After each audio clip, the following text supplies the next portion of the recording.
with the gods and transcended masters, watching over us mere mortals.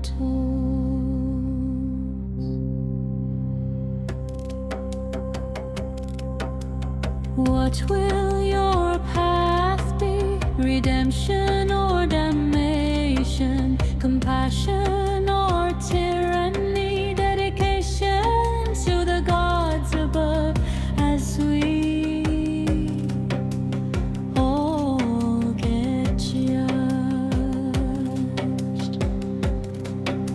Souls ever present in worlds full of injustice. How can we justify this to our spirit guides? Our karmic record must be clean of sin.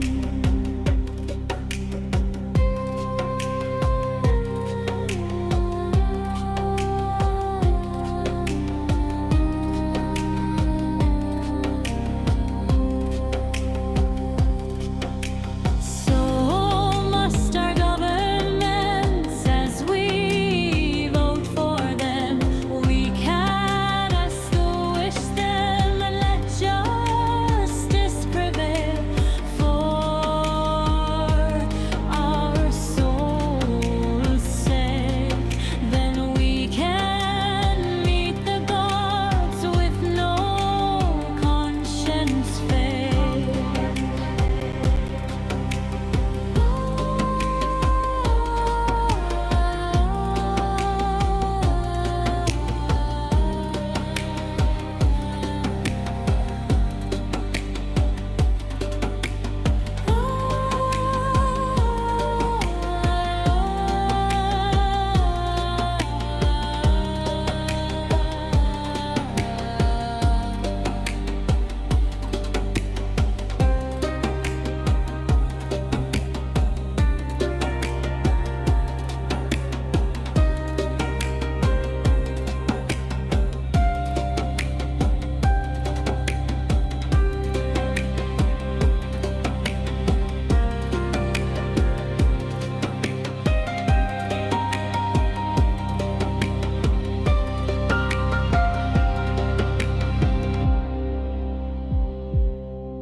The old man lived alone by the forest's embrace, a hermit of choice. He shunned the masses to embrace the shaman's vision of awareness of one. 3 years was his plan to find the right path for his kind, for he knew the plan was afoot. He grew his own forest of herb delight, a wonder to his kind. The plants were fair but illegal. He gathered herbs by the basket, and a criminal he became, all for the love of the gods and the people. He broke the law of the land. Marijuana, mushrooms and ayahuasca were his vices of choice, to commune with his spirit guides, for knowledge gained through love, for communing with your soul's teachers is our God-given right. That's how we learn to become one with the gods.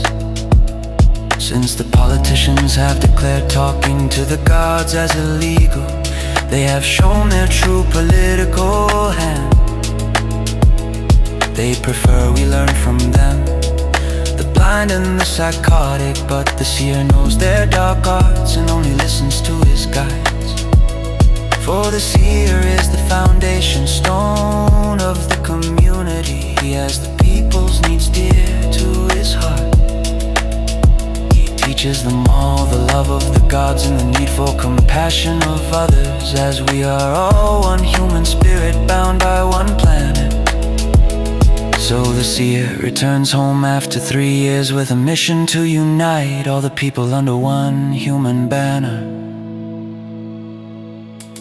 and resist corruption and tyranny where'er we find her. For one united human clan is undefeatable in resistance. One people, one people,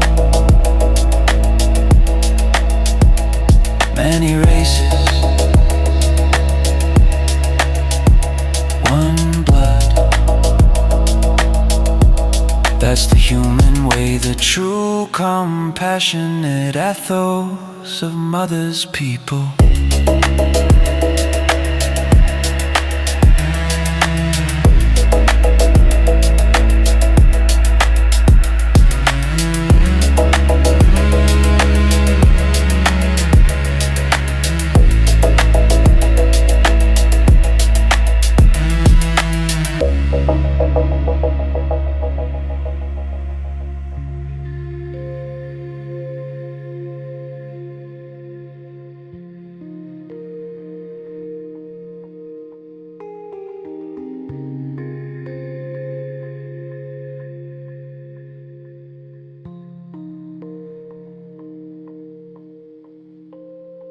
In darkened rooms they gather around, like cuckoo children our leaders embolden.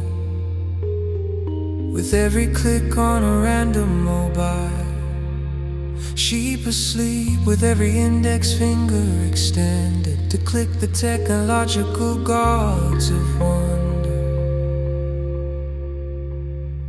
Beguiled they are by an age of wonder. Screens alight wherever they go, buses, taxis, clubs and bars. It's all the same as the zombies plunder the fruits of a nation by mass surrender. What of democracy show? The prize of dictator for a 5-year-long blow. To steal every right of the people's God-given rights. They do all that to our people's disdain. For if our people look up, they will finally awaken. For emboldened the Lords are by our own petty greed, as we argue like sheep over a few scraps of meat.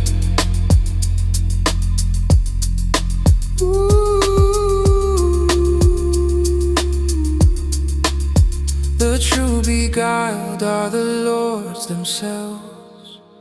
Transhumanists delight at their stupid belief that technological might could derail the people's right to thrive as a nation with a bright, with shamanic delight. As we commune with the gods, our true earth-given right. For our entheogenic light is our God-given right. The Lords have it all, every grace indeed. Without the grace of the gods themselves, down they fall when they pass over like all, to be judged by the immortals for a life held in sin.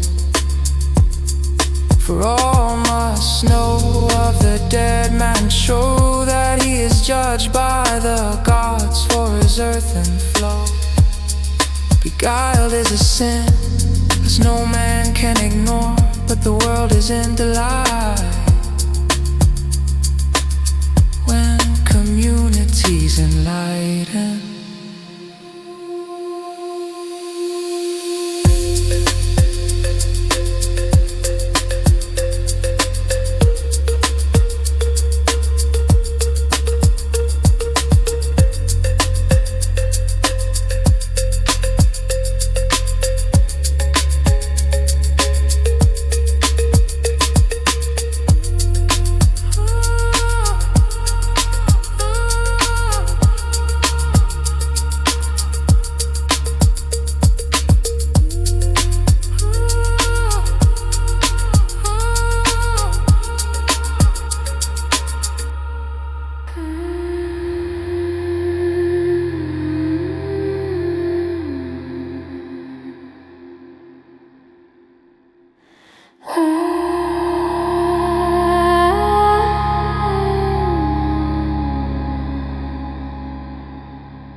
was where he dwelt.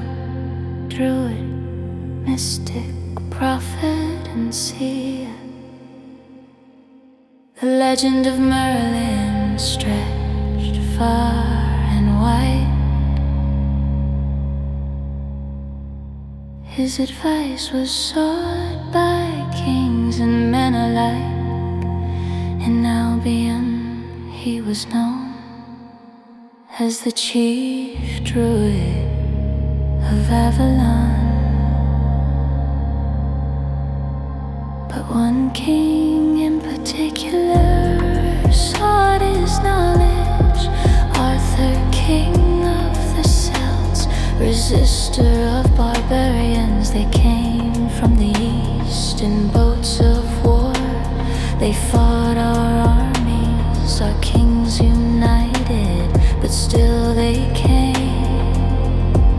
like demons unleashed. Arthur stopped them in Caledonia with Merlin's aid. He crushed the Saxon hordes and sent them southwards, where they dwelled as kings over our kin of the south. They ruled as overlords and lived with the southerners. Though their numbers were small, they conquered our southern kin and ruled for 1,000 years. With lies and deceit, they brainwashed our kin into thinking they were Saxon. But the time is near where the truth will out, and the venerable bead will be exposed as the liar charlatan he is. And our kin of the south will come back home as the Celts of Albion roar Merlin's name again.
Long ago in ancient Albion,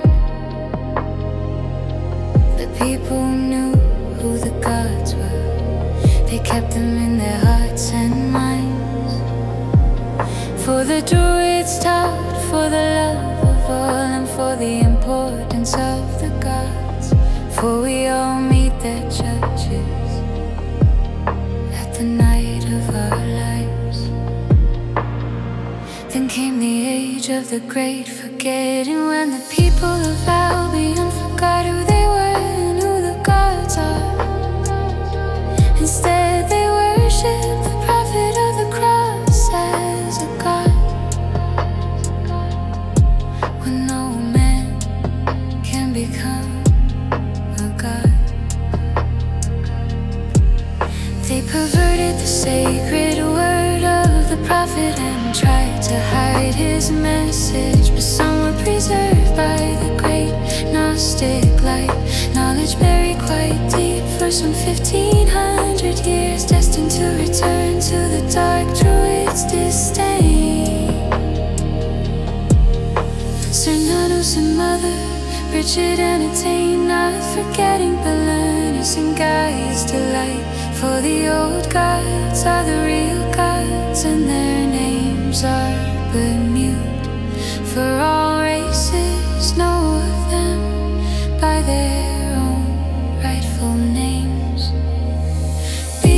love and compassion, strength and harmony.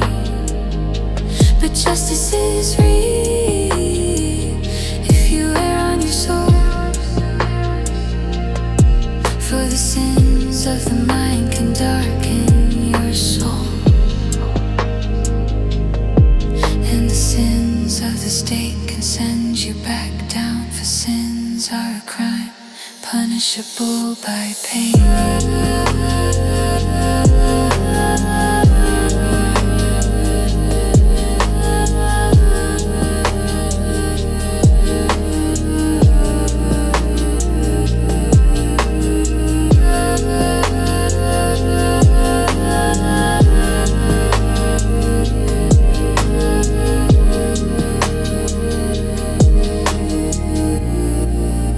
Not all souls are evil, and they are the ones who will embrace the God's grace when they face their ultimate fate. So give thanks to the gods for the light you embrace.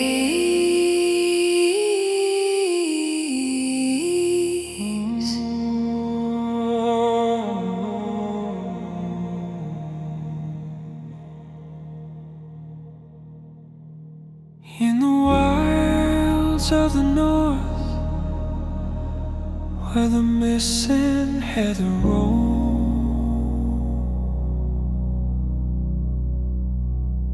lived a man poor of class but high in spirit. Touched by the gods, he rose from obscurity to legend. Wallace was his name, justice is gain, the justice of the land, the blood of the realm, where tyranny was replaced with hope anew.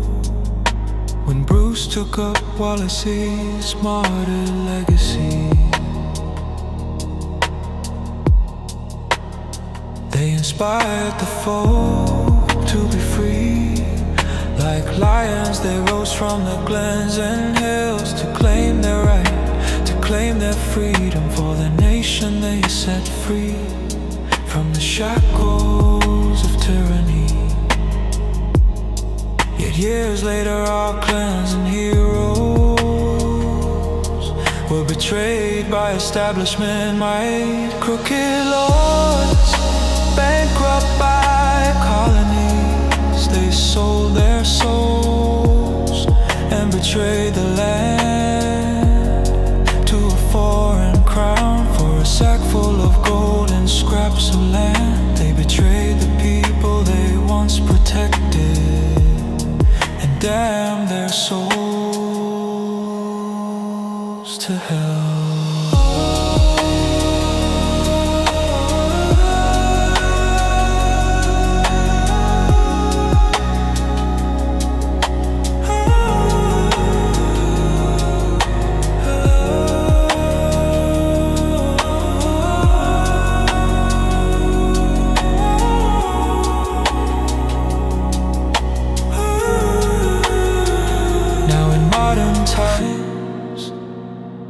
Heroes are missed, their legends betrayed, but we the people can redeem our land and claim our heroes' place by voting for our nation's grace. Free Scotland, cry it loud and cry it free,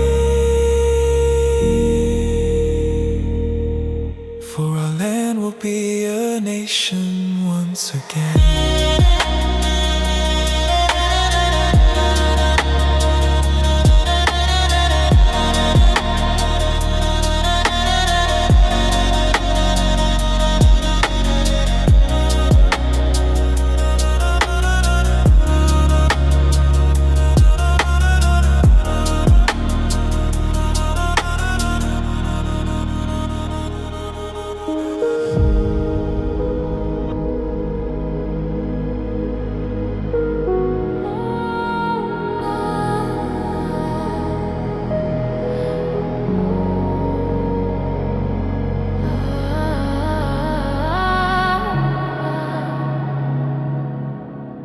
Long ago, in the age of Hyperborean, dwelled a land of mist and legend, a land immortal to the gods. Ancient Hibernia was her name, her people the survivors of the end of the Hyperborean age, the people of the cataclysm, their legend still to be made. They overcame the natives and made the land their own. They built the mounds and hinges, the cataclysm markers of a bygone era, and wrote their legend in blood and stone. Passed down from father to son, their stories unknown, and from these tales our morals grow and take root amongst our young. From the roots of our ancestors we grow, and from the fruits of our descendants we thrive. Our lands and heroes are known to all, from time immortal to modern ages. Our legends written by the bards will be sung for 1,000 years and more.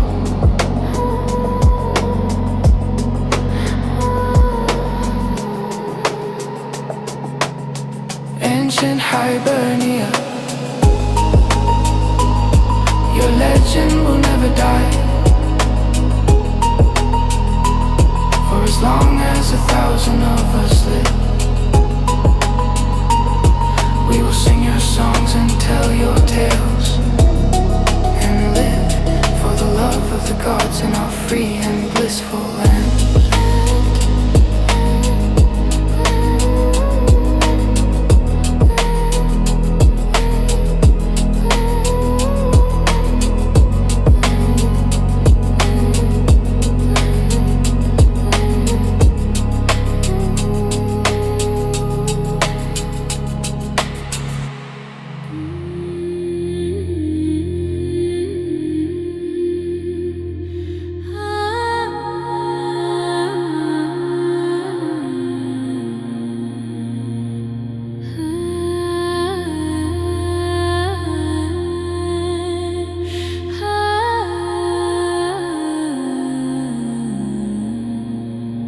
In ancient Avalon, where the druids and priestesses live, the high priestess rules the day, Namu the lady of the lake. Oracle, seer and prophetess, she journeys beyond the veil for advice and guidance for her kin. Her people obey her every whim, with respect that an oracle deserves. Her orders are obeyed by kings, as the retribution of the gods is sin.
He threw off his chains and declared himself free. Into the forest of Sherwood did he flee. From there he met souls alike, kindred beings of shamanic light, who guided his very sight into an understanding of spiritual might.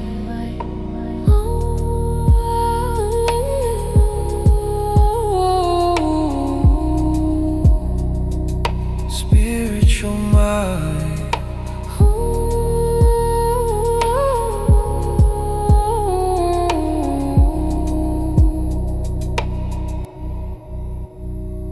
Souls gathered around his every move as he thundered past the sheriff's hate,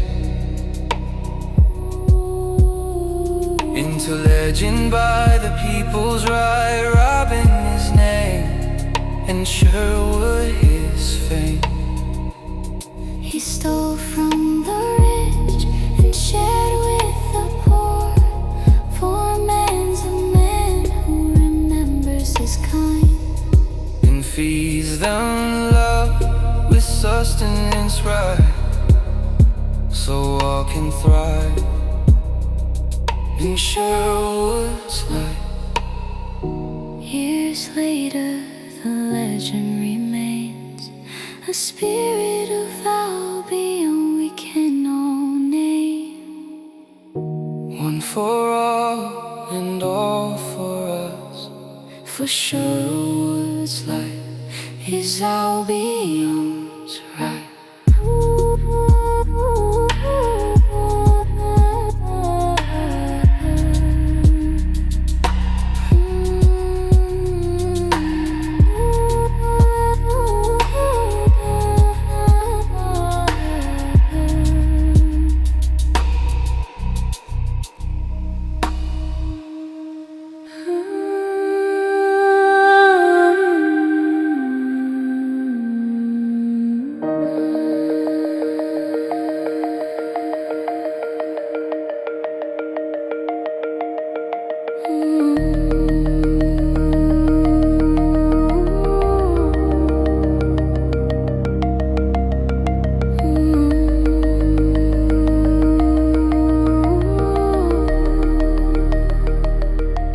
In a time long past lived our own free folk,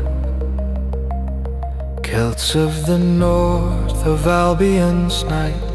There lived a prince named Pwyll, hunting one day near the fields of Glenskow. He sees a pack of hounds chasing them off. He discovers that their owner is none other than the great Iron King of Enofen. A bargain is struck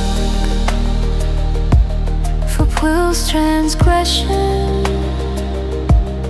He will redeem himself by helping Aron and fighting the mighty Hafkin in single combat, where a single blow would lay Hafkin low, where two would show Hafkin's revival blow. But Pwyll didn't know of the legend, so then he laid him low with a single blow. And the tales did say that Enofen was free. So King Iron did say to his friend Pwyll, "You are welcome here with your kin for a stay."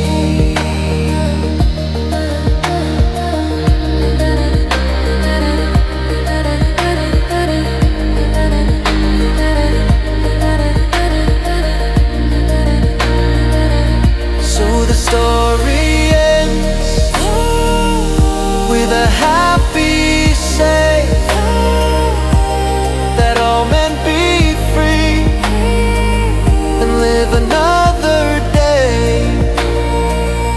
So our souls be brave and conscience clear of all sins today. So we make our peace with the spirit world as we wait for grace to transcend with pace. It's our destiny to be with the faith.